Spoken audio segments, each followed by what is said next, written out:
নবনীরদনিন্দিত কান্তিধারম রসসাগর নাগর ভূপবরং। Bhagavatam 7.15.46 onwards. सब मेरे बात दोहराएंगे। 46 नंबर श्लोक। नोचेत् प्रमत्तम् असदिन्द्रिय वाजि सुत। नोचेत् प्रमत्तमसदीन्द्रिय नोचेत् प्रमत्तमसदिन्द्रियवाजिसूत। नोचेत् प्रमत्तमसदीन्द्रियवाजिसूत। नित्वोत्पथं विषयदस्युषु निक्षिपन्ति। नित्योत्पथं विषयदस्युषु निक्षिपन्ति। ते दस्य वासः यसूतममुं तमोन्धे। तेजस्य वहसयसुतममुक्तमोऽन्धे। संसारकूप उरुमृत्युभये क्षिपन्ति। संसारकूप उरुमृत्युभये क्षिपन्ति। वेदगामिनी राधारानी माता जी अनुवाद।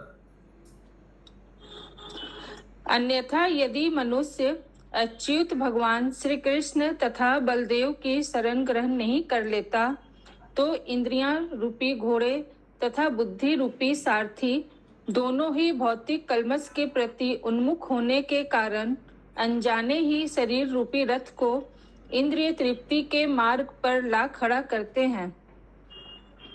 इस प्रकार जब विषय के धूर्तों खाना सोना तथा मैथुन के द्वारा वह आकृष्ट होता है तो घोड़े तथा सारथी भौतिक अस्तित्व रूपी अंधकूप में गिरा दिए जाते हैं और मनुष्य पुनः जन्म मृत्यु की खतरनाक तथा अत्यंत भयावह स्थिति में आ पड़ता है। तात्पर्य। एक सेकंड फटक से तात्पर्य मत जाइएगा, मेरे लिए वेट करिएगा बोलने के लिए। Once again put into the dangerous and extremely fearful situation of to take birth and death. Yes, तात्पर्य बोलिए। तात्पर्य। गौड़ निताई श्री कृष्ण बलराम की रक्षा के बिना मनुष्य भौतिक संसार के अज्ञान रूपी अंधकूप से बाहर नहीं निकल सकता। इसका संकेत यहाँ नोचेत शब्द से मिलता है, जिसका अर्थ यह है कि मनुष्य सदा भौतिक संसार के अंधकूप में रहता रहेगा। जीव को गौड़ निताई अर्थात भगवान श्री कृष्ण तथा बलराम से बल प्राप्त करना चाहिए। गौड़ निताई की कृपा के बिना अज्ञान के इस अंधकूप से बाहर निकलने का कोई रास्ता नहीं है। जैसा कि श्री चैतन्य चरितमृत आदि 1.2 में कहा गया है। प्रभु इसका नॉर्मल वंदे श्री कृष्ण चैतन्य नित्यानंदो सहोदितो गौरोदय पुष्पवंतो चित्रो संदो तमोनुदो। मैं श्री कृष्ण चैतन्य तथा भगवान नित्यानंद को सादर नमस्कार करता हूँ, जो सूर्य तथा चंद्रमा के तुल्य है। वे एक साथ गौर के क्षितिज में अज्ञान का अंधकार दूर करने हेतु उदित हुए हैं और इस प्रकार आश्चर्यजनक रीति से सबको वर दे रहे हैं। यह भौतिक जगत अज्ञान का अंधकूप है। इस अंधकूप में पतित हुए आत्मा को गौड़ निताई के चरण कमलों की शरण ग्रहण करनी चाहिए, क्योंकि तब वह भौतिक जगत से सरलता से उबर सकता है। उनके बल के बिना केवल तर्क वितर्क युक्त ज्ञान के बल पर भौतिकता के बंधन से निकलने का प्रयास अपर्याप्त होगा। हरे कृष्ण। हरे।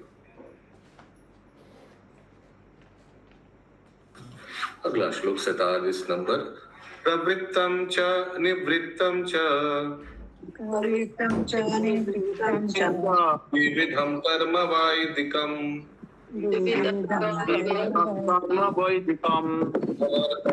प्रवृत्तेन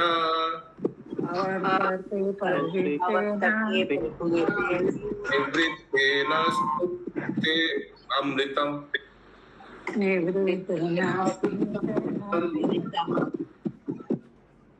अनुवाद।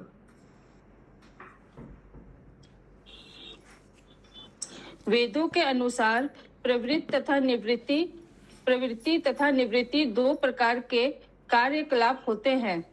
प्रवृत्ति कार्यों का अर्थ है अपने आप को भौतिकवादी जीवन की निम्नतर अवस्था से उच्चतर अवस्था तक ऊपर उठाना, जबकि निवृत्ति का अर्थ है भौतिक इच्छा का अंत। प्रवृत्ति कार्यों से मनुष्य भौतिक बंधन में कष्ट उठाता है, किंतु निवृत्ति कार्यों से वह शुद्ध हो जाता है और शाश्वत आनंदमय जीवन को भोगने के योग्य बनाता है। तात्पर्य जैसा कि श्रीमद् भागवत गीता 16.7 में पुष्टि की गई है, प्रवृत्तिम च निवृत्तिम च जनाना विदुरासुरा। असुर या अभक्त प्रवृत्ति तथा निवृत्ति के अंतर को नहीं जान सकते। वे जो चाहते हैं करते हैं। ऐसे जन अपने आप को प्रबल भौतिक प्रकृति से स्वतंत्र मानते हैं, अतएव वे अनुत्तरदायी होते हैं और पुण्य कर्म करने की चिंता नहीं करते। निसंदेह वे पाप तथा पुण्य कर्म में अंतर नहीं कर पाते, लेकिन भक्ति कभी पुण्य या पाप कर्म पर निर्भर नहीं करती। जैसा कि श्रीमद् भागवतम 1.2.6 में कहा गया है, स वै पुंसाम परो धर्मो यतो भक्ति दुक्षजे अहेतुकीय प्रतिहता ययात्मा सुप्रसिद्धति। संपूर्ण मानवता का परम धर्म वह है जिससे मनुष्य दिव्य भगवान की प्रेमा भक्ति प्राप्त कर सके। ऐसी भक्ति आत्मा को पूर्ण रूप से तुष्ट करने हेतु अहेतुकी तथा अप्रतिहत होनी चाहिए। फिर भी जो लोग पुण्य कर्म करते हैं उनके लिए भक्त बनने की संभावना अधिक होती है। जैसा कि श्रीमद् भगवद गीता 7.16 में भगवान श्री कृष्ण कहते हैं, चतुर्विधा भजन्ते माम जना सुकृतिनो अर्जुन। हे अर्जुन, 4 प्रकार के पुण्य आत्मा व्यक्ति मेरी भक्ति करते हैं। यदि कोई किसी भौतिक उद्देश्य से भी भक्ति करता है तो भी वह पुण्य आत्मा समझा जाता है, और चूंकि वह भगवान श्री कृष्ण के समीप आया है, अतएव वह क्रमशः भक्ति की अवस्था तक पहुंच जाएगा। तब वह ध्रुव महाराज की भांति श्री भगवान से कोई भौतिक वरदान स्वीकार करने से अस्वीकार कर देगा। स्वामिन कृतार्थोस्मि वरम न याचे। अतएव भौतिक प्रवृत्ति होने पर भी मनुष्य श्री कृष्ण बलराम या गौर निताई के चरण कमलों की शरण ग्रहण कर सकता है, जिससे कि वह समस्त भौतिक इच्छाओं से बहुत जल्दी शुद्ध हो सके। क्षिप्रम भवति धर्मात्मा शाश्वत शांतिं गच्छति। जब मनुष्य पाप तथा पुण्य कर्मों की प्रवृत्तियों से मुक्त हो जाता है तो वह वापस भगवत धाम जाने का पूर्ण सुपात्र बन जाता है। हरे कृष्ण। अगला श्लोक 48-39 एक साथ है। हिंश्रम द्रव्यमयं काम्यम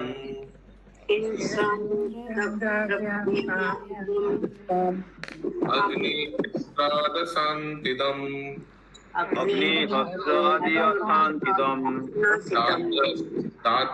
तार्सश्च पूर्णमासश्च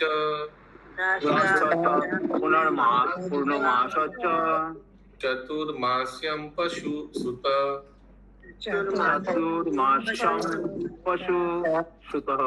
एतदिष्टं प्रवृत्तव्यम्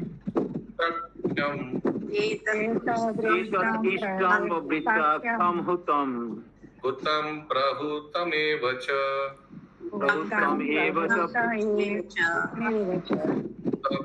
सुरालया रामा उपाजीव्यादिलक्षणम् आदिलक्षणम् अग्निहोत्र यज्ञ, दर्श यज्ञ, पूर्णमास यज्ञ, चातुर्मास्य यज्ञ, पशु यज्ञ तथा सोम यज्ञ नामक सभी अनुष्ठानों तथा यज्ञों की विशेषता पशुओं का वध करना तथा अनेक मूल्यवान पदार्थों को विशेष रूप से अन्नों को जलाना है। ये सब भौतिक इच्छाओं की पूर्ति हेतु संपन्न किए जाते हैं तथा ये चिंता अशांति उत्पन्न करते हैं। ऐसे यज्ञ करना वैश्व देव का पूजन तथा बलिहरण उत्सव संपन्न करना जो सभी संभवतः जीवन लक्ष्य माने जाते हैं तथा देवताओं के लिए मंदिर बनवाना, विश्राम गृह तथा बगीचे बनवाना, जल वितरण हेतु कुएं खुदवाना, भोजन वितरण हेतु केंद्रों की स्थापना करना तथा जन कल्याण के कार्य करना, ये सब लक्षण भौतिक इच्छाओं के प्रति आसक्ति से अभिव्यक्त होते हैं। हरे कृष्ण।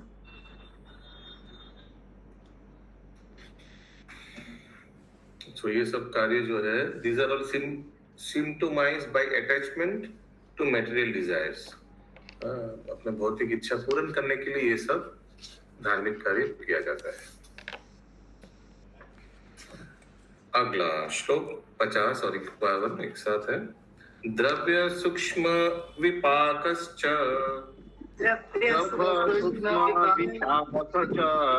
धूमरात्रिरपाक्षया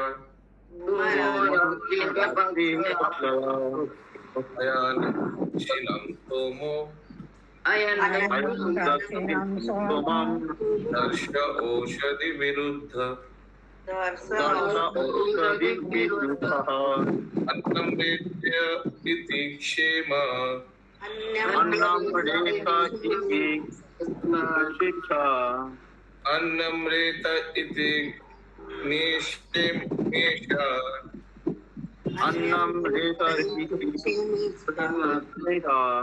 पितृयानं पुनर्भव एकैकस्ये अनुपूर्वम्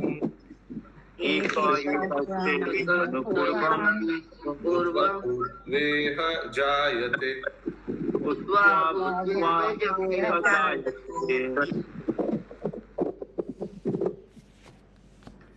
हे राजा युधिष्ठिर, जब यज्ञ में घी, अन्न यथा जौ एवं तिल की आहुतियां दी जाती हैं तो वे दिव्य धुएं में परिणत हो जाती हैं, जो मनुष्य को क्रमशः उच्च से उच्चतर लोकों को या धूम, रात्रि, कृष्ण पक्ष, दक्षिणम तथा अंत में चंद्र लोक को ले जाती है।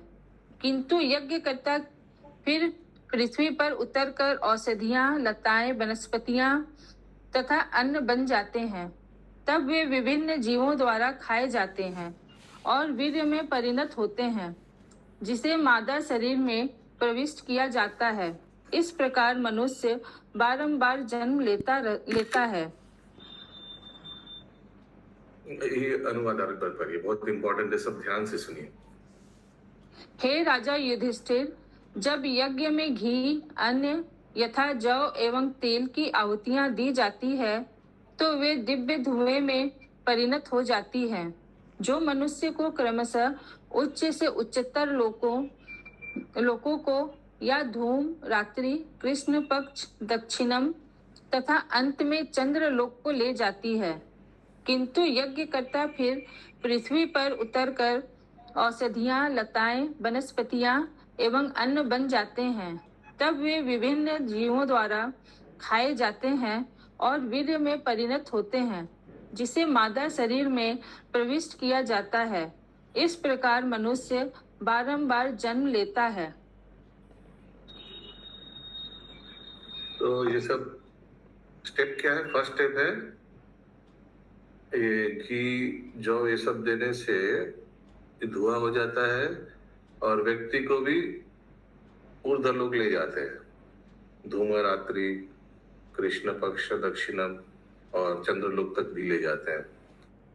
फिर क्या होता है, then how the performer of the sacrifice descend again, फिर वो व्यक्ति फिर से पुनर्जीवित होते हैं, पुनर्जन्म लेता है टू बिकम, और वो क्या बनता है इस समय, हर्ब यानी कोई मेडिसिनल प्लांट, क्रीपर, कोई लता, कोई वनस्पति बनकर फिर से जन्म लेता है व्यक्ति। सोचिए, इतना कुछ किया और अभी लता पता बन के जन्म लेना पड़ रहा है। और फिर वो जब कुछ खाया जाता है, कोई छागल या कोई गाय बकरी कोई खाएगा, तो वीर में उसका टर्न होगा वो, और विच इज इंजा, और फिर वो स्त्री में गर्भधारण, ये प्रोसेस है। 10 one takes birth again and again, तो फिर से पुनर्जन्म होते रहता है। तो फायदा क्या है, पुनरावृत्ति न होना पता है। यस माता जी। प्रभु जी, तो इसका मतलब हम लोग को यज्ञ नहीं करना चाहिए? ये वाला तो सकाम यज्ञ है ना, कुछ चीज के आशा में, जो पिछले अभी जो टॉपिक चल रहा है, पिछले श्लोक में भी दिया गया था ना, कोई भौतिक फल की कामना कर कर यज्ञ कर रहा है। तात्पर्य, जैसा कि श्रीमद् भगवद गीता 9.21 में कहा गया है, ते तम भुक्त्वा स्वर्ग लोकम विशालम। नहीं, सेकंड ट्यून कैसे? ते तम भुक्त्वा स्वर्ग लोकम विशालम क्षीणे पुण्य मर्त्य लोकम विसन्ति एवं त्रयी धर्म मनुप्रपन्ना गतागतम काम कामा लभन्ते। जब प्रवृत्ति मार्ग के अनुयायी स्वर्गिक इंद्रिय सुख भोग चुकते हैं, तो वे पुनः इस मर्त्य लोक में वापस लौट आते हैं। इस प्रकार वैदिक नियमों के द्वारा वे केवल क्षणिक सुख प्राप्त करते हैं। प्रवृत्ति मार्ग का अनुकरण करते हुए स्वर्ग जाने का इच्छुक जीव नियमित रूप से यज्ञ करता है। वह किस प्रकार ऊपर नीचे आता जाता है, इसका वर्णन श्रीमद् भागवतम में यहाँ पर तथा श्रीमद् भगवद गीता में हुआ है। यह भी कहा गया है, त्रैगुण्य विषया वेदा। वेदों में मुख्यतया भौतिक प्रकृति के 3 गुणों की चर्चा है। वेदों में से विशेष रूप से 3 वेद, साम, यजुर तथा ऋक उच्च लोकों तक जाने और वापस आने की प्रक्रिया का विशद वर्णन करते हैं। परंतु भगवान श्री कृष्ण अर्जुन को उपदेश देते हैं, त्रैगुण्य विषया वेदा निस्त्रैगुण्यो भव अर्जुन। भौतिक प्रकृति के 3 गुणों को पार कर लेने पर ही जन्म मृत्यु के चक्र से विमुक्त हुआ जा सकता है। अन्यथा भले ही कोई चंद्रलोक जैसे उच्च लोक को चला जाए, किंतु उसे पुनः नीचे आना पड़ता है। क्षीणे पुण्य मर्त्य लोकम विसन्ति। जब पुण्य कर्मों के फलस्वरूप मनुष्य का सुख समाप्त हो जाता है, तो वह वर्षा के रूप में इस लोक में लौट आता है और सर्वप्रथम वृक्ष या लता के रूप में जन्म लेता है, जिसे मनुष्य सहित विविध पशु खाते हैं, और वह वीर्य में बदल जाता है। यही वीर्य मादा के शरीर में जाकर जीव को जन्म देता है। जो व्यक्ति पृथ्वी पर इस प्रकार लौटते हैं, वे विशेषतः ब्राह्मण जैसे उच्च परिवारों में जन्म लेते हैं। यहाँ यह स्मरणीय है कि तथाकथित आधुनिक विज्ञानी भी जो चंद्रमा तक जा रहे हैं, वहाँ ठहर नहीं सकते, अपितु अपनी अपनी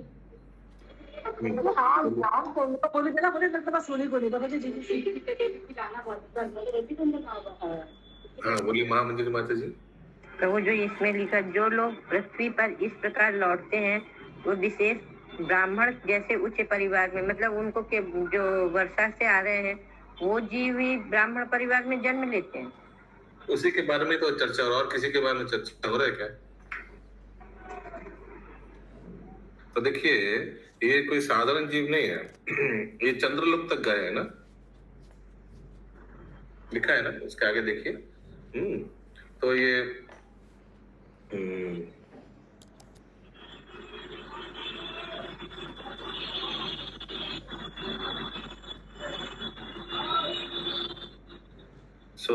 ये तो वैदिक अनुष्ठान करके चंद्रलोक तक गए हैं, और चंद्रलोक में जितना भी उनका पुण्य था सब क्षय करके उस चंद्रलोक में जाकर सोमरस पिया एकदम पेट भर के, फिर जब खत्म हो गया फिर वापस आना पड़ेगा, क्योंकि साधारण व्यक्ति नहीं है, चंद्रलोक तक जाने वाला व्यक्ति है, इसलिए ब्राह्मण परिवार में जन्म लिया। तो बहुत इनका पुण्य कार्य का बहुत बड़ा बैलेंस है, तो इसको उसीलिए वो उच्च ब्राह्मण परिवार में जन्म लेता है, क्योंकि पुण्य हाई है, तो फिर से उसको सुकृति मिलेगा, तो आस्ते आस्ते पुण्य से भक्ति में आ जाएगा। आगे यहाँ यह स्मरणीय है कि तथाकथित आधुनिक विज्ञानी भी जो चंद्रमा तक जा रहे हैं वहां ठहर नहीं सकते, अपितु अपनी अपनी प्रयोगशालाओं में लौट आते हैं। अतः कोई चाहे आधुनिक यांत्रिक विधि से चंद्रमा तक जाए या पूर्ण कर्म करके जाए, अंततः उसे पृथ्वी पर लौटना होता है। इसका स्पष्ट उल्लेख इस श्लोक में तथा इसकी व्याख्या श्रीमद् भगवद गीता में हुई है। यदि कोई उच्चतर लोकों को जाता भी है, यान्ति देव व्रता देवान, तो वहां उसका स्थान सुरक्षित नहीं होता, उसे मर्त्य लोक लौटना ही पड़ता है। अब्रह्म भूना लोका पुनर्वर्तिन अर्जुन, यदि चंद्रमा को छोड़ दें और यदि कोई ब्रह्म लोक को भी जाए तो भी उसे लौटना होता है। यम प्राप्य न निवर्तन्ते तद्धाम परम मम, किंतु यदि कोई मेरे धाम को वापस जाता है तो उसे इस भौतिक लोक में लौटने की आवश्यकता नहीं है। हरे कृष्ण। 52 नंबर श्लोक। निषेकादि श्मशानान्ते, बोलिए। संस्कारे संस्कृतो द्विज,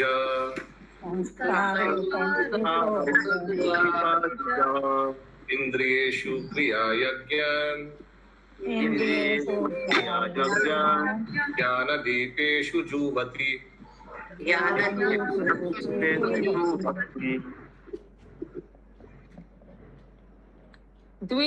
द्विजन्मा ब्राह्मण को गर्भधान शुद्धिकरण के संस्कार द्वारा अपने माता पिता की कृपा से अपना जीवन प्राप्त होता है। शुद्धिकरण की अन्य क्रिया भी है जो जीवन के अंत तक चलती है। जब जीवन के अंत में अंत्येष्टि क्रिया संपन्न की जाती है, इस प्रकार योग्य ब्राह्मण को कुछ समय के पश्चात भौतिकवादी कार्यों तथा यज्ञों में अरुचि हो जाती है, किंतु वह इंद्रिय यज्ञों को पूर्ण ज्ञान के साथ कर्मेंद्रियों को अर्पित कर देता है, जो ज्ञान की अग्नि से प्रकाशित रहती है। Thus, in due course, a qualified brahmana becomes uninterested in materialistic activity and sacrifice. देखिए, मैं जो बोल रहा था, ये पुण्य कार्य करते करते आस्ते आस्ते भक्ति में आ जाएगा। पुण्य से एकदम अच्छा नहीं लगेगा इनको। But he offers the sensual sacrifices in full knowledge into the working senses, which are illuminated by the fire of knowledge. तो इस तरह एक पुण्यवान ब्राह्मण व्यक्ति आस्ते आस्ते भक्ति की तरफ आ जाएगा। तात्पर्य, जो व्यक्ति भौतिकवादी कार्यों में रुचि लेते हैं वे जन्म मृत्यु के चक्र में फंसे रहते हैं। पिछले श्लोक में प्रवृत्ति मार्ग अर्थात विविध प्रकार के इंद्रिय भोगों को भोगने हेतु भौतिक जगत में बने रहने की अभिरुचि की व्याख्या की जा चुकी है। अब इस श्लोक में बताया जा रहा है कि जिसे पूर्ण ब्रह्म ज्ञान हो जाता है वह उच्च लोकों तक ऊपर उठने की विधि त्याग कर निवृत्ति मार्ग ग्रहण करता है। दूसरे शब्दों में वह भगवत धाम वापस जाने की तैयारी करता है। जो लोग ब्राह्मण नहीं हैं परंतु नास्तिक हैं, वे प्रवृत्ति या निवृत्ति मार्ग के विषय में कुछ नहीं जानते। वे हर हालत में सुख प्राप्त करना चाहते हैं। अतएव हमारा कृष्ण भावनामृत आंदोलन भक्तों को प्रवृत्ति मार्ग छोड़ने और निवृत्ति मार्ग को स्वीकार करने का प्रशिक्षण देता है, जिससे कि भगवत धाम वापस जाया जा सके। यद्यपि इसे समझ पाना कुछ कठिन है, किंतु यदि कोई गंभीरता पूर्वक कृष्ण भावनामृत अपना ले और भगवान श्री कृष्ण को समझने का प्रयास करे तो यह अत्यंत सरल है। कृष्ण भावना भावित व्यक्ति यह समझ सकता है कि कर्मकांड पद्धति के अनुसार यज्ञ करना समय का अपव्यय मात्र है और मात्र कर्म कांड को त्याग कर ज्ञान कांड को स्वीकार करना भी व्यर्थ है। अतएव नरोत्तम दास ठाकुर ने प्रेम भक्ति चंद्रिका में लिखा है। प्रभु पढ़िए। कर्म कांड ज्ञान कांड केवल विषेर भांड विषय भांडो বলিয়া যে বা খায় নানা জনি সদা ফিরে কদর্য ভক্ষণ করে তার জন্ম অধপতে যায়। कर्म कांड या ज्ञान कांड का जीवन विष पात्र के तुल्य है और जो ऐसा जीवन अपनाता है मानो उसका जीवन नष्ट हो गया। कर्म कांड पद्धति में मनुष्य को बारंबार जन्म मृत्यु स्वीकार करना होता है। इसी प्रकार ज्ञान कांड में मनुष्य को पुनः इस भौतिक जगत में आना होता है। एकमात्र परम पुरुष की आराधना ही भगवत धाम जाने की सुरक्षा प्रदान करती है। हरे कृष्ण। कितना नंबर तक है माता जी? 54 53 नंबर श्लोक। इंद्रियाणि मनस्युर्मयु वाचि वैकारिकं मना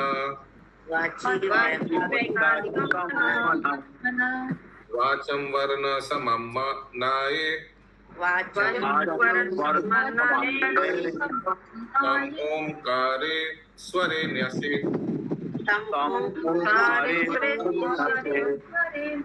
ओंकारं बिंदौ नादेतं तं तु प्राणे महत्यमुम्। केशवी पूर्णेश्वरी माता जी। হরে কৃষ্ণ প্রভু তাৎপর্যের 4টি লাইন তলায় আছে। गायत्री माता जी म्यूट करूँ। गायत्री माता जी म्यूट करिए। हाँ बोलो। 4 लाइन है। পূর্ণ ব্রহ্মণ্য জ্ঞান সমন্বিত ব্যক্তি উচ্চতর লোকে উন্নীত হওয়ার পন্থা বর্জন করে নিবৃত্তি মার্গ অবলম্বন করেন, অর্থাৎ তিনি ভগবত ধামে ফিরে যান, নিজেকে প্রস্তুত করেন। এটা কি বলছে আরেকটুখানি বুঝিয়ে বলি। ওকে হ্যাঁ মিউট করুন। ওকে সো এরকম যেমন মানে পুণ্যবান ব্রাহ্মণ ব্যক্তি যার গর্ভাধান সংস্কার হয়েছে আর যার অন্ত্যেষ্টি ক্রিয়া হয়েছে, মানে একদম সব সংস্কারগুলো পূর্ণভাবে হয়েছে, ওর মা বাবা একদম পূর্ণভাবে করিয়েছে ছোটবেলায়, সেও নিজে বাকি সংস্কারগুলো ঠিক মতো করে করেছে, মানে পূর্ণতা একদম পূর্ণতা লাভ করেছে। এই ব্যক্তি আস্তে আস্তে প্রবৃত্তি মার্গ ত্যাগ করে, মানে ভোগ, এই মানে এইসব যজ্ঞ ঠজ্ঞ ভোগ করার জন্য এগুলো ত্যাগ করে, এই যজ্ঞ ঠজ্ঞ করা সূর্য চন্দ্র লোকে যাওয়ার জন্য এগুলো ত্যাগ করে, আর আস্তে আস্তে ওর ভজন কীর্তনে মন লাগে। So from pious activity to religious, from religious activity to spiritual অ্যাক্টিভিটির দিকে ওর মন লাগে, আর আস্তে আস্তে সেটা নিবৃত্তি মার্গের দিকে তার মন লাগে। ওটাই নিবৃত্তি মার্গ, মানে কিভাবে পার্মানেন্টলি সে ভগবানের ধামে ফেরত যেতে পারে সেটার উপর তার মন বসে। ওকে, वेरी नाइस। अनुवाद। मन स्वीकृति तथा अस्वीकृति की तरंगों से सदैव विक्षुब्ध होता रहता है। अतएव इंद्रियों के समस्त कार्यकलाप मन को अर्पित कर देने चाहिए और मन को अपने शब्दों में अर्पित कर देना चाहिए। फिर इन शब्दों को समस्त वर्णों के समूह में अर्पित करना चाहिए, जिसे ओंकार के संक्षिप्त रूप को अर्पित कर दिया जाना चाहिए। ओंकार को बिंदु में, बिंदु को नाद में और उस नाद को प्राण में समर्पित करना चाहिए। जो शेष रूप में जीव बचे उसे परम ब्रह्म में स्थापित करे। यही यज्ञ की विधि है। तो आप लोग पेंसिल या पेन में लिख सकते हैं। सबसे पहले मन, mind. Okay, so the activities of the senses should be offered into the mind. तो सबसे पहले senses है, sorry, senses, इंद्रिय। सेंसेस को हम मन को अर्पण कर दिया। फिर which should be offered in to one word, एक शब्द, and one word should be offered into the aggregate of all alphabet, which should be offered into the concise from Omkara. एक शब्द, वन वर्ड लिखिए, उसके बाद माइंड के word और उसके ओमकारा, उसके नीचे Omkara. Omkara should be offered to the point बिंदु, ओमकारा से बिंदु, बिंदु into the vibration of sound, sound vibration, and sound vibration से life air, प्राण वायु। Then the living entity who is all that remains should be placed in Brahman, the supreme. This is the process of sacrifice. एक बार फिर से अनुवाद पढ़िए।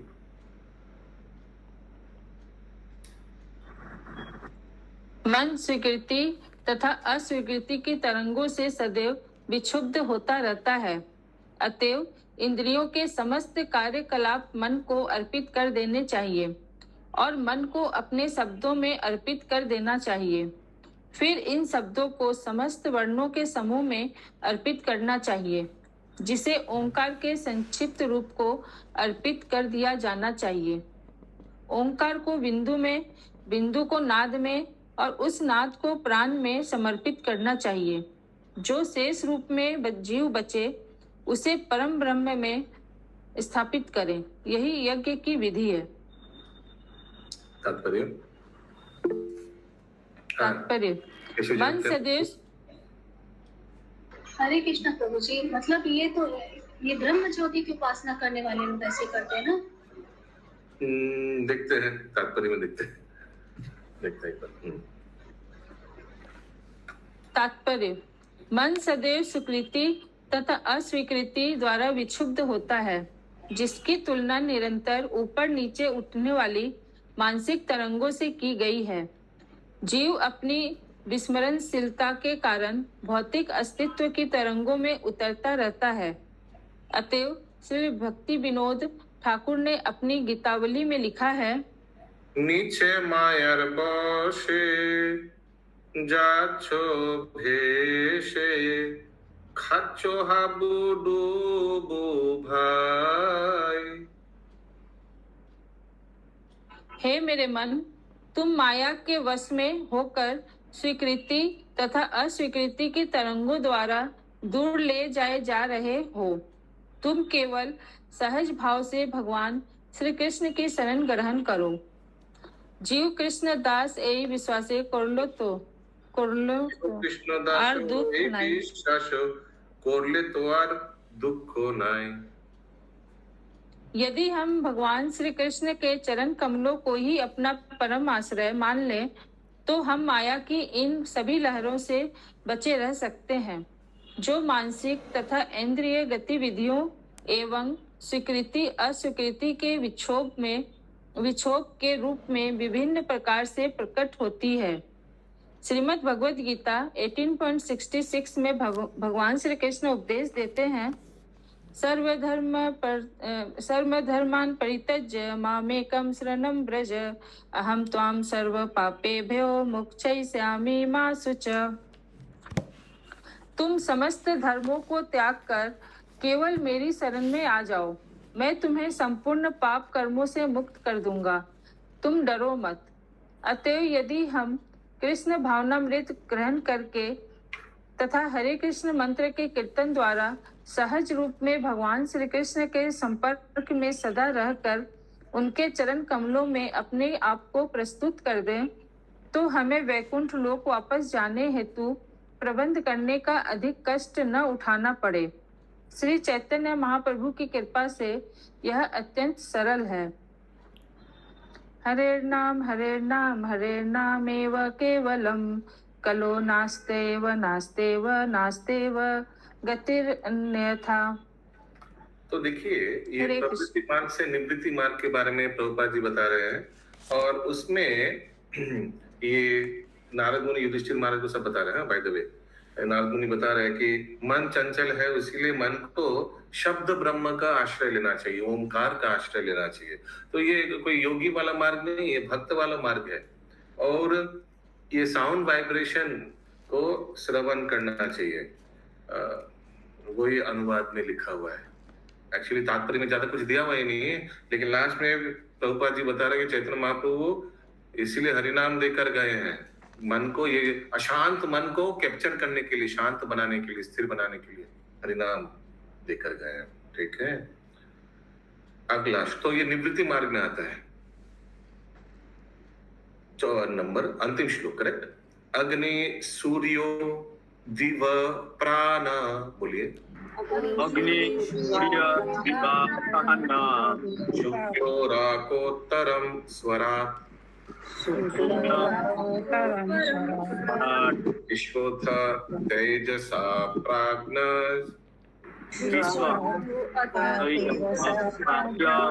सूर्यो आत्मा समन्वयात्।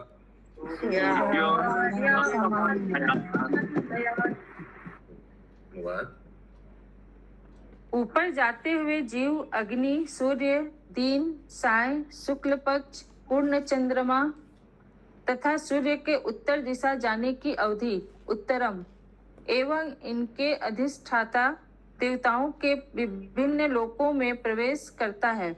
जब वह ब्रह्मलोक में प्रविष्ट होता है तो वहाँ करोड़ों वर्षों तक जीवन भोग करने के पश्चात अंत में उसकी भौतिक उपाधि समाप्त हो जाती है। तब वह सूक्ष्म उपाधि प्राप्त करता है, जिससे उसे कारण रूप उपाधि प्राप्त होती है, जो समस्त पूर्ववर्ती अवस्थाओं की साक्षी होती है। इस कारण रूप अवस्था के विनष्ट होने पर उसे अपनी शुद्ध अवस्था प्राप्त होती है, जिसमें वह परमात्मा के साथ अपनी पहचान करता है। इस प्रकार से जीव दिव्य बन जाता है। हरे कृष्ण। तो ये कुछ उसी तरह है जो जैसे हम लोग पढ़ रहे थे ना उस दिन गोप कुमार में, कैसे ब्रह्मांड के आवरणों के एक एक लोग भेद करके, ब्रह्मांड के आवरण भेद करके वो सूक्ष्म शरीर में आ जाते हैं।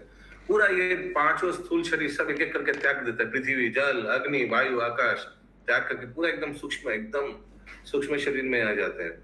और ये सूक्ष्म शरीर को भी त्याग करके वो एकदम प्योर स्टेट लिखा है। Upon annihilation of this causal state he attains his pure state, एकदम सिर्फ आत्मा, एकदम सच्चिदानंदमय state, in which he identifies with the super soul। उस स्थिति में in this way the living entity becomes transcendental, एकदम स्पिरिचुअल बन जाता है, फिर भगवान के धाम प्रवेश करता है, निवृत्ति मार्ग।